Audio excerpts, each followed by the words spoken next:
Hi, welcome to Sanctuary Lighting Part 2, an introductory information series about getting you started in the task of procuring a lighting system for your house of worship.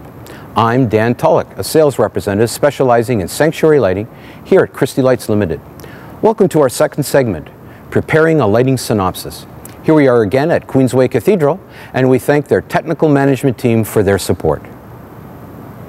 First of all, the lighting synopsis is basically the list of lighting tasks that will be required in your unique worship space in order to provide illumination and also set atmosphere conducive to your worship styles. Most people who volunteer or who get volunteered to investigate a lighting system for their house of worship usually know very little about lighting. To work with a lighting company effectively, when you get started, you don't really need to know anything about lighting. You just need to identify what you need the lighting to do. A lighting company representative or consultant will be able to figure out the technical equipment and lighting control from the details and information you have provided in the synopsis.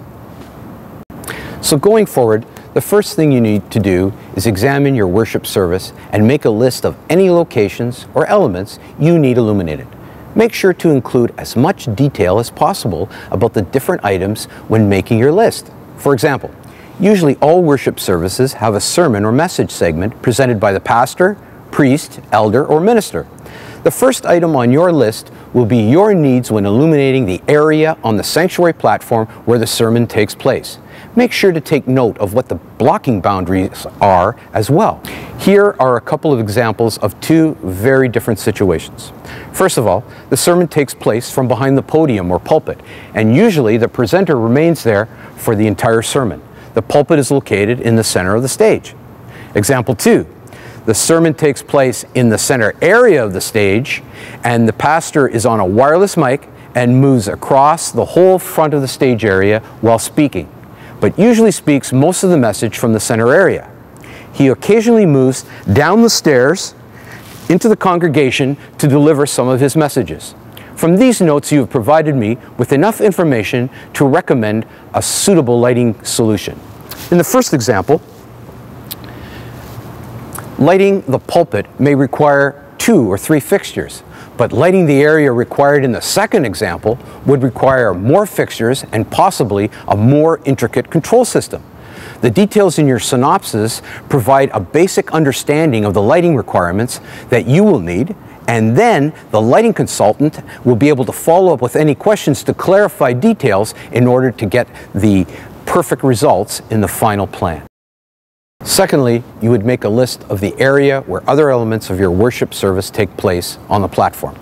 Other examples would be to include the location of the baptismal tank or font and describe exactly how that part of the service takes place.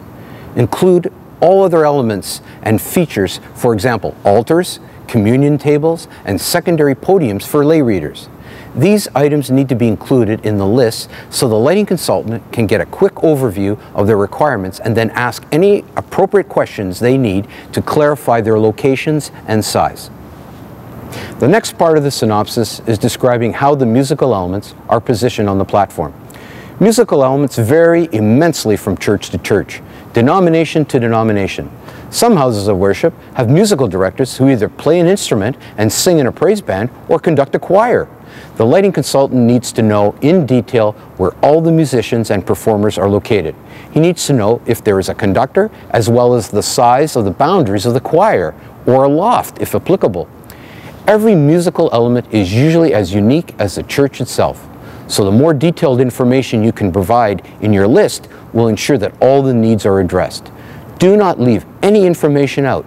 It is better to have a full list of requirements and pare down to suit your final plan rather than leave any details out at this point. The lighting synopsis becomes the outline of the whole lighting specification and is your first step in preparing for the whole process. Once you as a client and I as the lighting supplier are all on the same page, the rest of the process moves forward very logically because we work out the technical solutions line per line till all the details in the synopsis are dealt with. From the original list further discussion should arise so that the final version of the synopsis can evolve into the actual plan of the installation. In part 3, I will give you an overview of the different types of lighting we choose for lighting the sanctuary platform. See you then.